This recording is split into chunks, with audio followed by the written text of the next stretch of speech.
Everything is possible if you want. Inside, sometimes you think, your life is done. Sometimes you think you don't have opportunity. Sometimes you're living in the dark. But you can come into the light if you want it. I heard it through the grapevine. Welcome. It's the AA Grapevine half-hour variety hour featuring the collected voices of Alcoholics Anonymous. I'm Don, an alcoholic in Greensboro, North Carolina. And I'm Bob, an alcoholic in Charlotte, North Carolina. Bob, where's Sam? Where's Alice? Well, I'm just here filling in just this week because we had the National Corrections Conference that was held in Charlotte earlier this month, the weekend of November 8th.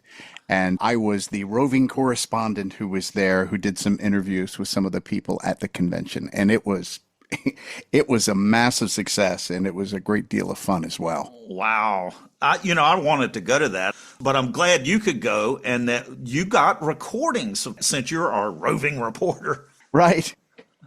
So I got involved with corrections work, must have been about 30 years ago. I was in a meeting. 30 years ago? I know. When did you get sober? I got sober October 12th of 1984. I just celebrated 40 years this year, which is kind of astonishing. Woohoo!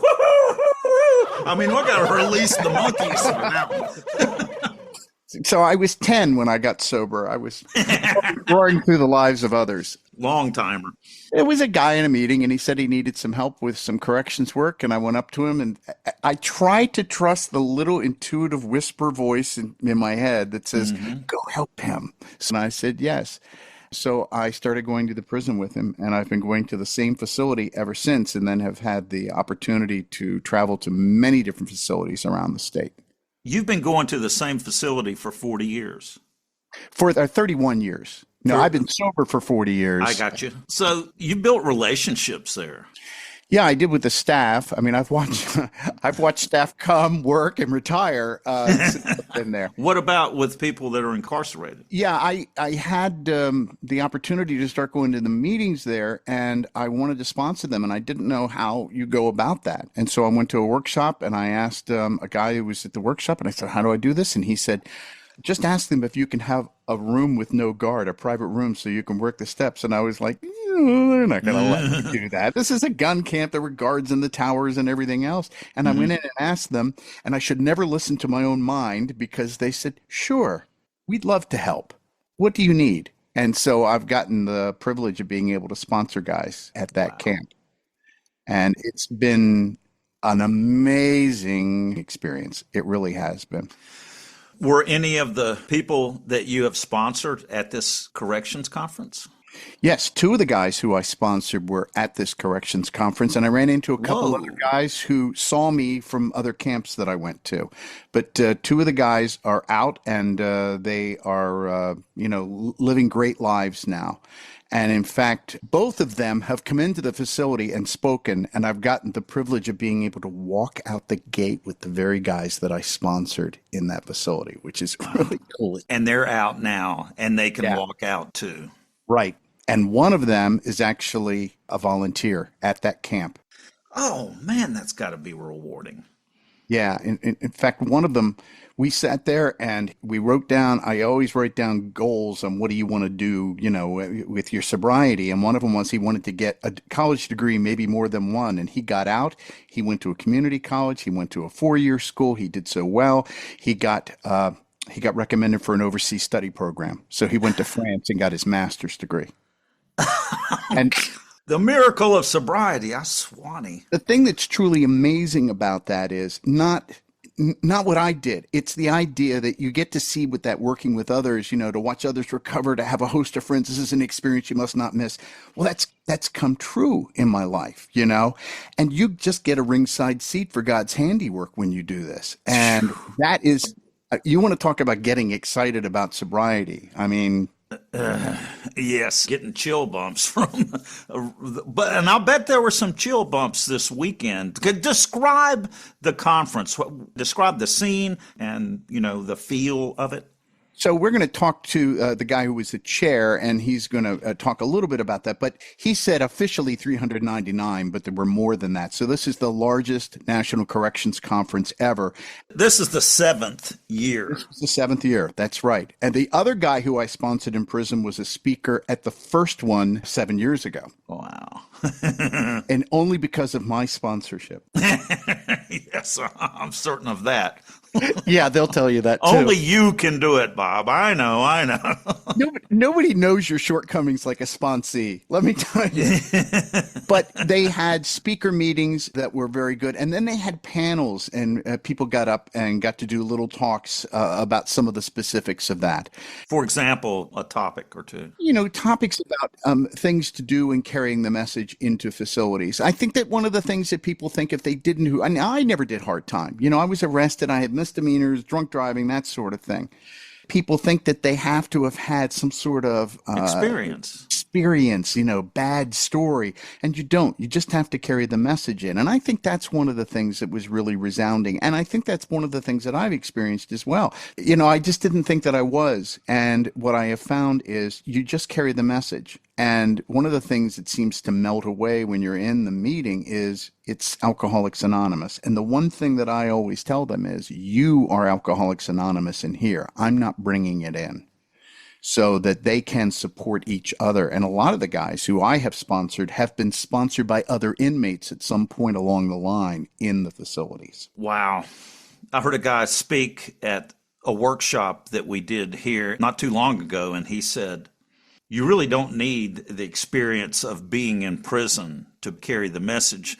The people there know how to do prison. What they don't know how to do is how to stay sober, and they need experience, strength, and hope with that.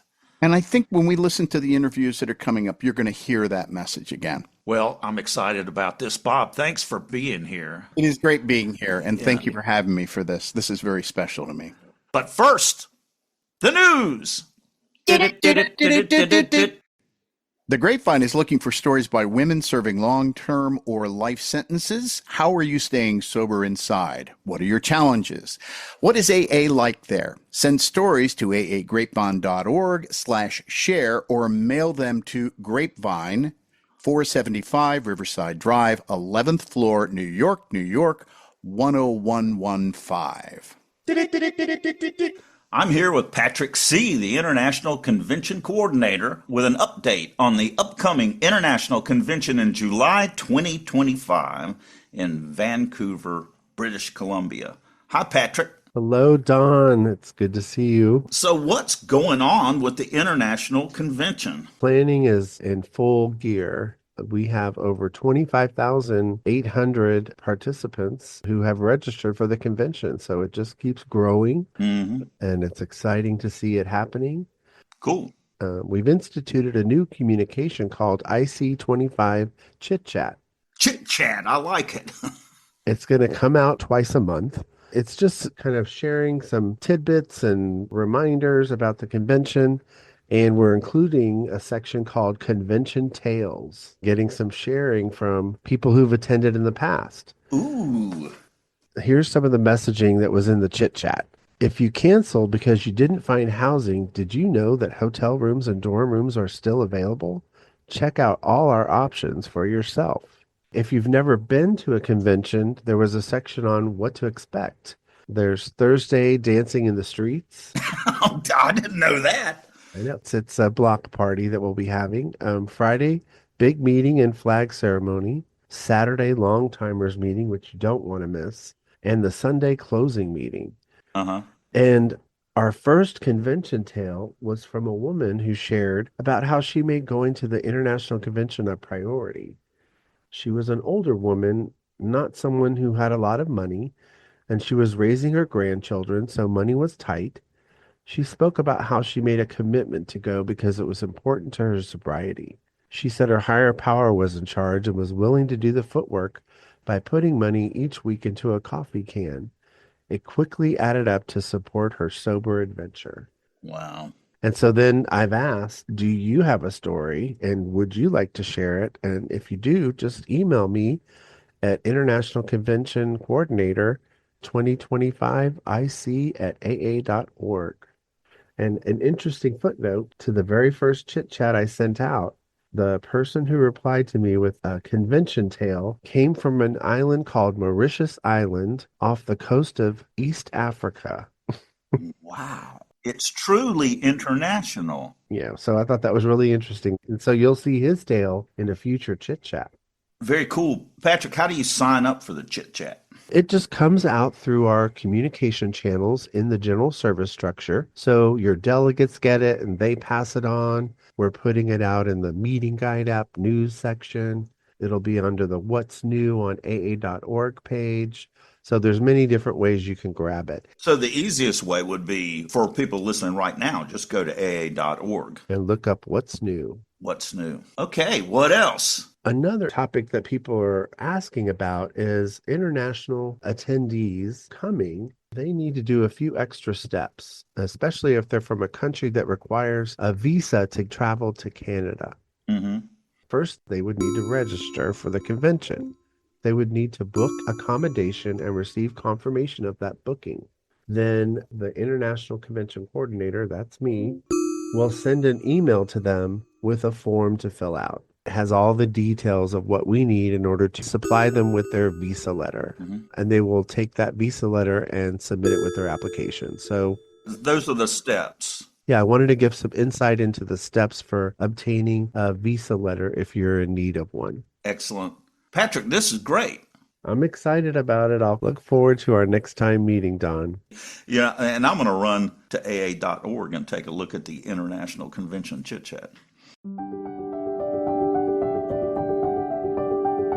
The Plain Language Big Book is a tool to help readers understand the book Alcoholics Anonymous, which was first published in 1939.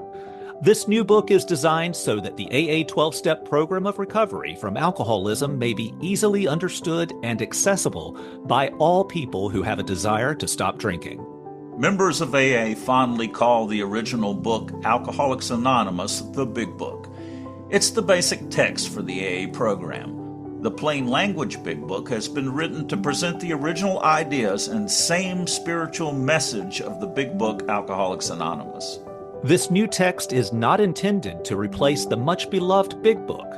Rather, the Plain Language Big Book is a book crafted over several years by AA members and publishing professionals to support alcoholics on the path to recovery.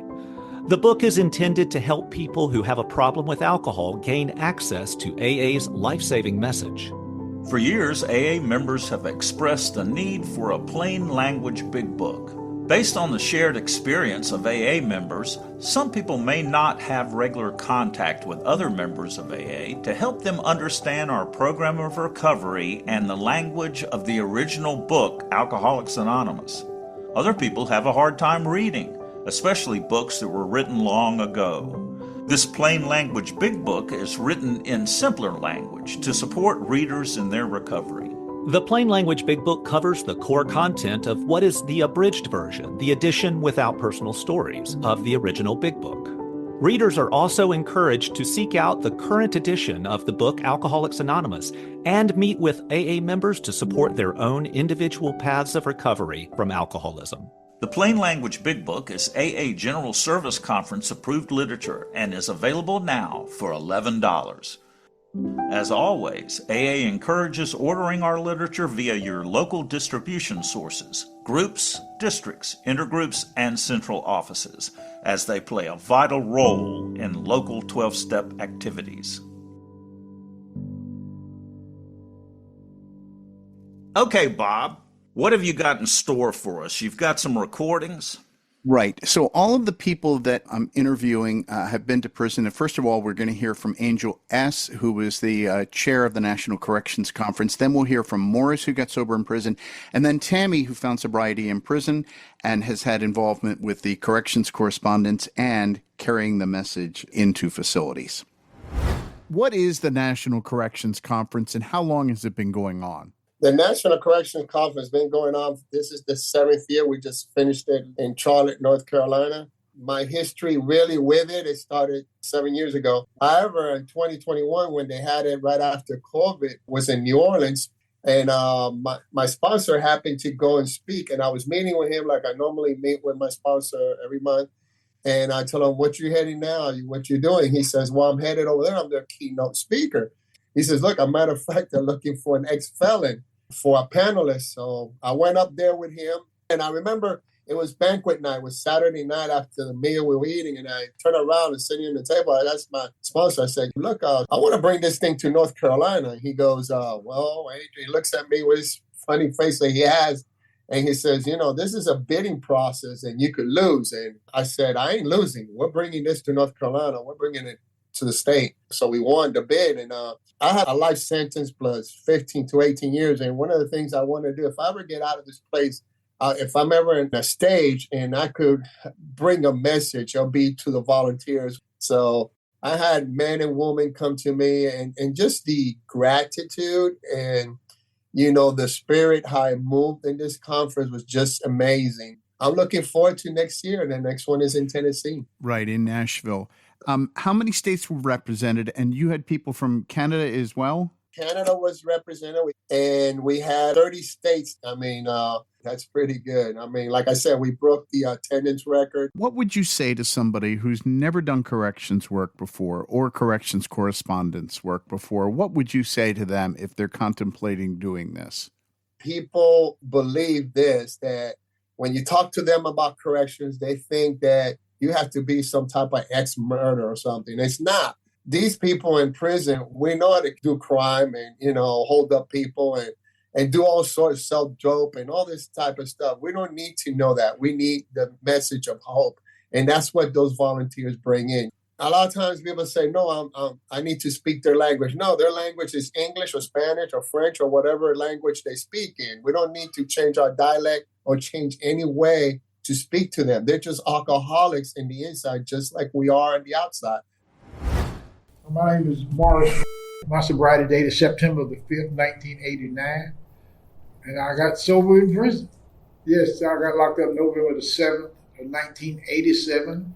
And in February of 1988, the jail facility allowed AA meetings to enter the facility. I didn't know anything about AA, but I was in a maximum security unit, much like this room where you can't see outside. And they came in and said we could go to AA twice a week. And I knew that would get me out of there at least 2 times a week. And so that's why I went to AA. I didn't go because I thought I had a problem with drinking or drugging or nothing. I just wanted to get out of there twice a week. And I had a man who called himself sponsoring me, but I was just playing with him. And I left the jail April 3rd, 1989, and I got sent to prison. And I said, well, I felt a relief. So I got rid of this man, But I kept going to AA when I got to prison. It had intrigued my thinking, and I read the book, and I could identify with the book, but I was still in that denial frame of mind. And I kept going to AA, and one Monday night I walked in a meeting, and there that man stood. He showed up. I said, this guy found me. He walks over to me with a little card in his hand, and he always called me Mr. He said, Mr., can you get to a telephone? And I said, yeah. He said, well, Mr., you ain't called me since you've been here. In my mind, I'm thinking, well, I had no intentions of calling you. I didn't tell him that, but that's what I'm thinking. And so he said, if you forgot my phone number, here's my phone number. He had it on his little card. Every time you can get to a telephone, you call my house. And if I'm not there to talk to you, my wife can tell you exactly what you need to hear. And I thought, God, this guy he won't go away. So I did what he said, called him. I called his house and we talked. But I was still getting high. I wasn't trying to be an AA. But that man was so tenacious. He was so tenacious. He stayed on my case so hard. And September 5th, 1989, like the book says, it works until it stops working. Alcohol and drugs was my solution, and one day it quit working. And it put a fear in me like I'd never felt before. And I couldn't overcome it by myself.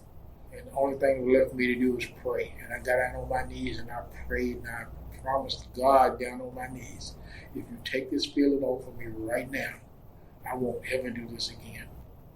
And when I got up off my knees, it was like a miracle. Since I've been out of prison, God's been truly good to me. I've been blessed in so many different ways. I went to prison with a life sentence. Today I'm on unsupervised parole. That means I can travel anywhere I want to without a travel pass. I don't have to pay no more dues and fees, and I don't have to check in. Every day I got a wealth of friends, I mean real friends, people who helped me get back up on my feet when I got out. I'm 72 years old. I work 5 days a week, 40 plus hours a week. And I thank God for the health that I have to be able to work and have a life and to be able to support myself. So yeah, program of Alcoholics Anonymous gave me a life. I thank God for that first sponsor I had. I've had 5 sponsors since I've been in this program. 3 of them died. One of them moved to Colorado. And now I got another sponsor. I keep a sponsor. I keep somebody that's up to. But my first sponsor is the reason that I'm sitting here today. Because that man told me, he said, I'm going to love you, you learn to love yourself. And I thought that was the craziest statement I ever heard. I said, I do love myself. And he said, Mister, look where you're standing. I was in jail. He said, you don't love yourself. You don't love nobody. He didn't mind talking straight to me. And I needed that. I needed somebody that was going to be hard, somebody that was unapologetic, and somebody that didn't care how my feelings were when he spoke to me. I got to where I could hear him. My name is Tammy, and I'm an alcoholic. My sobriety date is December 10th, 1995. My home group is the 12 and 12 study group that meets in Asheville, North Carolina on Wednesdays at 6 p.m. We're here at the Corrections Conference. How did you get involved with corrections work? Well, I currently live in Spruce Pine, North Carolina, but I grew up in sobriety in Southeast Texas in the Houston area. I am a product of the Texas Department of Corrections.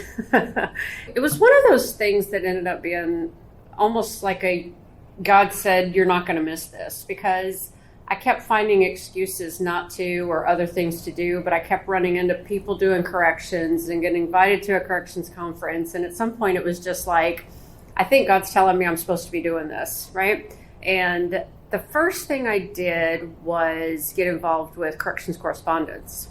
There was a pre-release program and a correspondence program in Southeast Texas, and I started coordinating that. So I became part of the area corrections committee. We got letters from inmates, and I would facilitate finding people on the outside to write back to them. And then I was going to become a volunteer. And the very first time I went in, it was a surreal experience because I have been on the other side of the fence. And so to be coming in as a volunteer and not have to walk outside the lines and follow all the rules, it was just a very surreal experience. What would you tell somebody if they're looking from the outside to say, what is it that doing corrections work would do for me? So first off, I don't think corrections work is for everybody. I have encouraged every girl I've sponsored to go with me just to one meeting. Some have loved it, and some said, thank you for the experience. I'm not going to be going back. For me, probably some of my most poignant experiences I've had in my sobriety have happened in a prison. So my crime is I'm a drunk driver who hurt somebody in a car accident. And for many, many years on the anniversary of that car accident where, people were injured and families were destroyed, many years into sobriety, I really kind of floundered on that day about what am I supposed to do, and floundered with the concept of I've ever done enough on that day to show that I'm remorseful for my actions, that it was just a really hard day, because at the end of every day, every year on the anniversary of that day, I would always feel like I had missed doing something I was supposed to be doing. But on that day, when I was 23 years sober, I went to the women's prison that I had been going to for many, many years. It was the anniversary of the car accident of the day the people were injured. I chaired a meeting of Alcoholics Anonymous. We talked about the promises, and I told them why that day was significant to me, and how the promises manifested themselves in my life in spite of the things that I had done. And after that meeting, there was a young woman who came up to me. And I had been taking a meeting into that facility for many, many years. And I had never seen this young woman before, and I had never saw that young woman again afterwards. And she came up to me and she said, thank you for being here. I've done the same thing that you've done, and I really needed to hear what you had to say. Which, when I say that, in and of itself doesn't sound significant. But for me, what I heard and what happened was as if God showed up in that meeting and talked to me through that young girl and said to me, Tammy, it's enough. What you're doing is exactly what I want you to do. I want you to make commitments. I want you to show up. I want you to come to this facility. It was a monumental turning point in my sobriety that wouldn't have happened if I didn't take a meeting to that facility or some other facility. Whew, what a powerful story. And Tammy mentioned corrections correspondence, and you can get information on that at aa.org. Just hit Inside AA and look for service committees, and you'll find information about corrections correspondence if you would like to write people in prison. That's a thing to do if you can't go personally. It's service work you can do on your time. I have heard some marvelous stories of people who actually did fifth steps through the mail, where they wrote out the fourth step, and then the person wrote back and put sticky notes with comments. Oh, my goodness. Wow. So, you can find sobriety and you can find sponsorship through the mail. All right. So we have another batch of recordings. Now, who do we have here? Okay, the first one is Ronald. He was the Spanish-speaking speaker there at the conference. We couldn't find his translator, so English is a second language for him, but he has a beautiful message. And then Jess, who has 6 months of sobriety. She lives in New Mexico, and she's really on fire for corrections work. And finally, James, who is one of the guys who I sponsored in prison and is now out. Oh, one of the guys you talked about, I guess. Right. And all of these were just attendees. Yes, these were all people who were attendees at the conference. Actually, James was one of the speakers. James and Ronald were both speakers at the conference. And I met Jess Friday night. We brought up everybody from each state and province in Canada. We had over 30 states and province in Canada, and each of them came up and said a little something at the microphone. Where were these recordings made? These were made at the hotel. They're not on the floor. No, they weren't on the floor, no, because it's too noisy. And so the people from the corrections conference set up a private room where I could go in, and this was all that was being done was the interviews in that room. All right. And an air conditioner, but we'll forget that. And the noisy air conditioner. All right. Let's listen. My name is Ronald. I am alcoholic. I was in jail for 5 years. I have 19 years already. I don't drink anymore. I was in jail. Alcoholics Anonymous coming over there, give me the good message, the best message. I see everything I lose. I say, wow, I lost my daughters. I lost my wife. I'm almost lost my life. I got a lot of problems and I need help. It's when I investigate how I can have help, and I see they have meetings coming to the jail. It's that moment when I make a decision to change my life.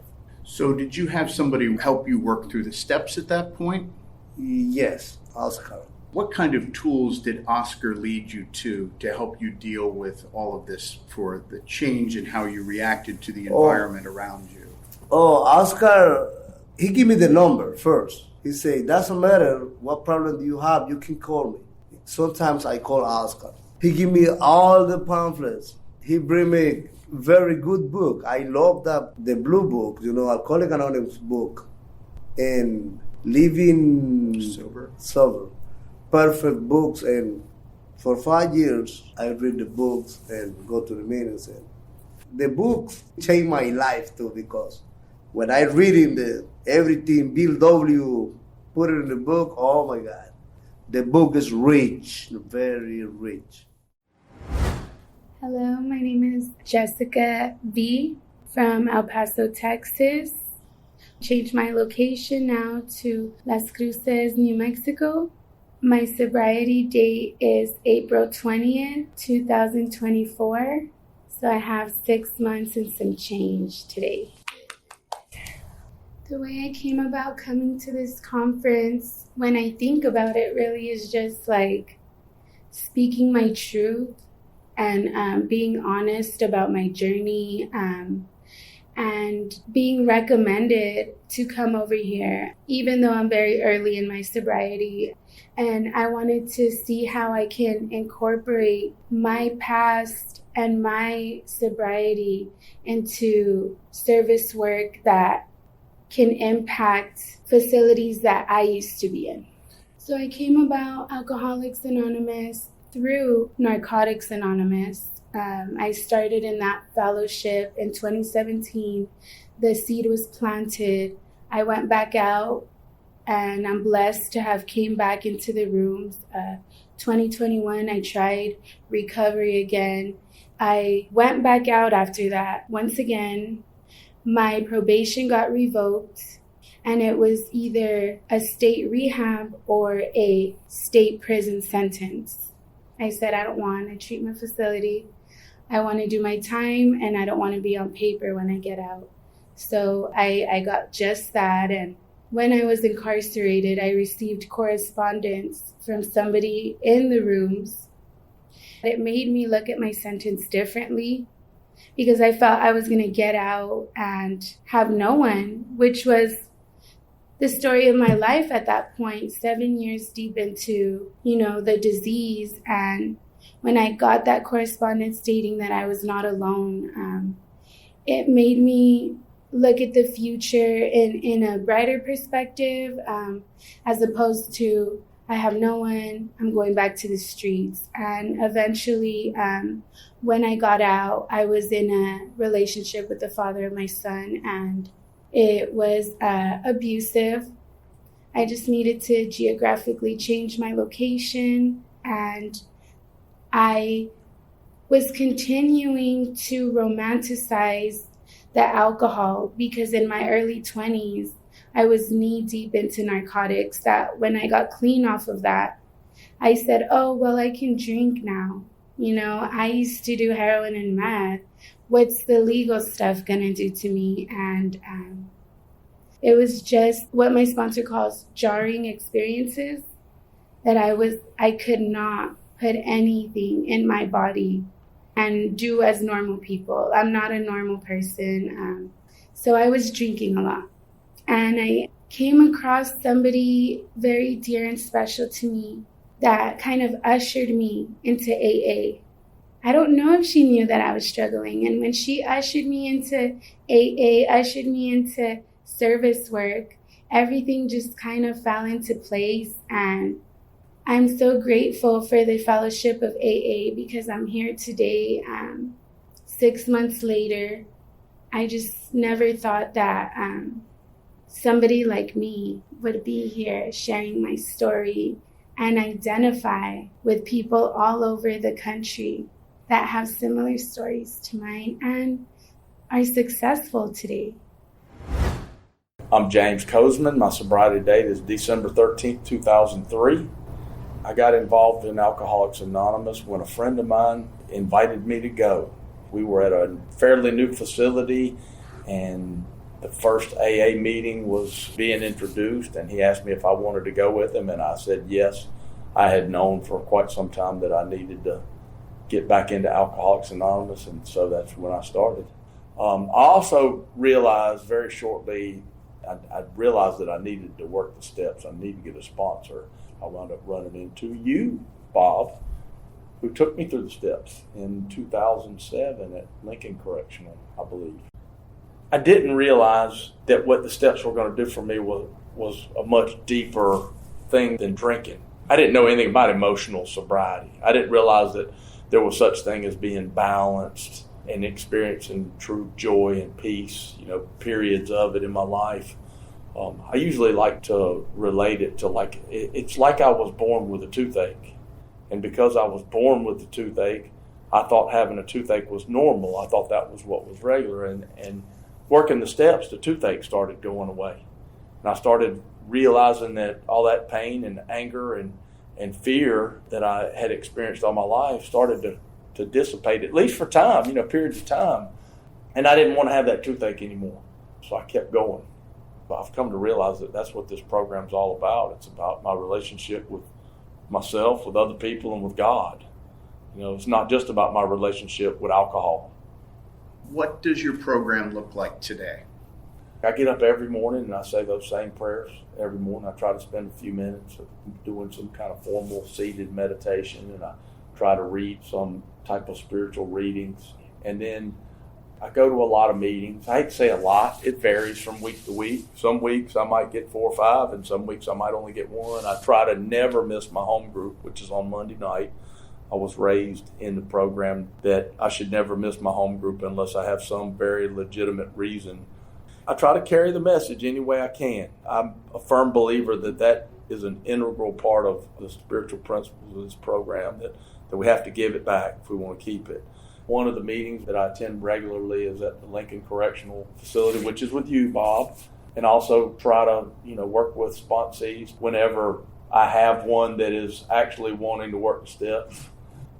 When we're in those meetings in prison, you never know who's getting what in there. You don't know. Some of them sit back and don't share, and they're absorbing. You never know if they're hearing something that's going to change their life. Some of them are very active and very talkative, and you'd predict that they might make it, and a lot of them don't. It's impossible to tell who's going to make it.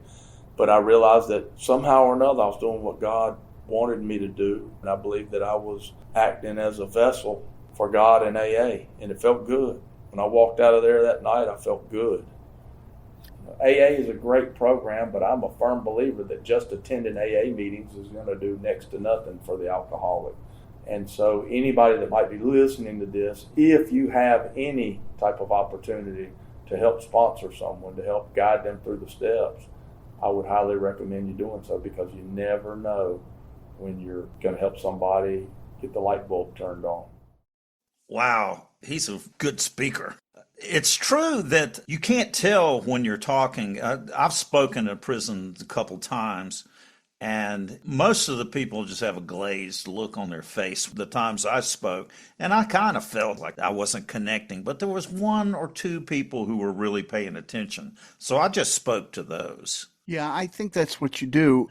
For some of them, they're doing it because they're trying to look good for, whatever next level they get to. But there was one guy, he would sit way in the back of the room and acted like he didn't. And then as each week passed, he'd get closer and closer until I ended up sponsoring him. Wow. It's true. And he's out and he's doing well. God, he moved from the back of the room to the front of the room to out of the room. You don't know. You don't know who's getting what there. You just don't know. And so you just go and you do it. What was the most meaningful thing you think that you took away from this conference? I think it was when I was doing the interviews and spending time with them, because each of them would have a moment that would evoke some kind of emotion in me, some part of their story. And you realize that, we don't all have to have dramatic stories in Alcoholics Anonymous, but some of these really are amazing turnarounds in life. People who would be thrown on the waste heap, people who no one would believe in anymore. Their family wouldn't believe. The one guy I interviewed, it's not in the interview, but he talks about it took him like over 20 years for his family to finally say, okay, we think you're okay. We accept you. Because they're basing it based on your past actions and not your words. They're basing it on how are you doing now. And for some people, the damage is so bad, so severe, you're never going to be able to overcome it. But some people, after a certain amount of time, you are able to mend some relationships. Yes, we rebuild our lives. It's not by saying we're sorry, but by behaving differently. And it takes time. You behave differently long enough for people to believe that I've changed. This is what I discovered in my life as well. Yeah.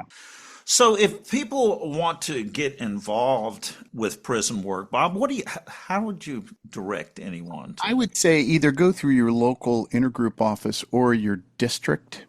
And if you have a district that may not be terribly active, then try to get it at the area level, because all of those have somebody who is a corrections chair and somebody who probably has meetings once a month, rounding up people that are involved with corrections work in different facilities. And ask around. Like in our district, you could ask them, be pointed to lots of people who are regularly doing prison work, and don't be shy and don't be scared. Just ride along with one of them. Yeah, I mean, I've been doing it long enough. I've never had anything happen that's frightened me. It's a prison. I understand what can happen there. And so I think you have to always be aware of that and be aware of how much information you share about yourself, some of that stuff. But I would say some of the most meaningful relationships that I have in my life are guys that I met in a prison. Wow. Bob, you're a walking big book. We're all in trouble. Thanks so much for doing this, Bob. Don, thank you so much for having me.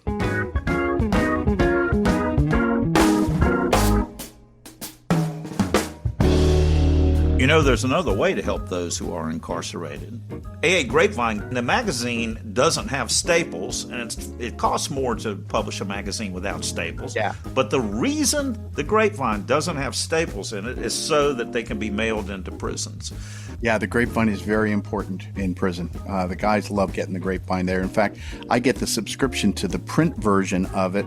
I take the old ones that I have into the prison. So you can give a gift subscription. Go to aagrapevine.org. You'll find the Carry the Message project. Click on Carry the Message.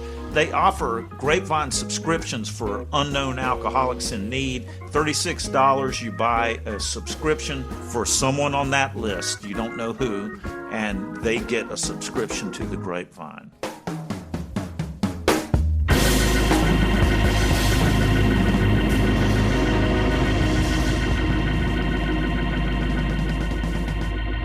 I'm at the very wit's end. Cuckoo. My name is Daphne, and I'm an alcoholic. Hello, Daphne. My sobriety date is May 30th, 2005, but my sanity date is yet to be determined.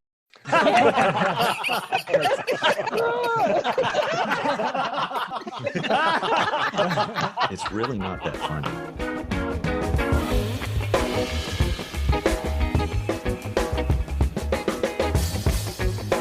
Thanks for joining us. The AA Grapevine Half Hour Variety Hour is posted every Monday and is produced by AA Grapevine, Inc. We don't speak for AA as a whole. We share the experience, strength, and hope of members to help others recover from alcoholism. All things Grapevine are available at aagrapevine.org, including our app and how to get in touch with us. Find us on Instagram and YouTube. If you want to know more about AA, visit aa.org or search online for Alcoholics Anonymous and your city.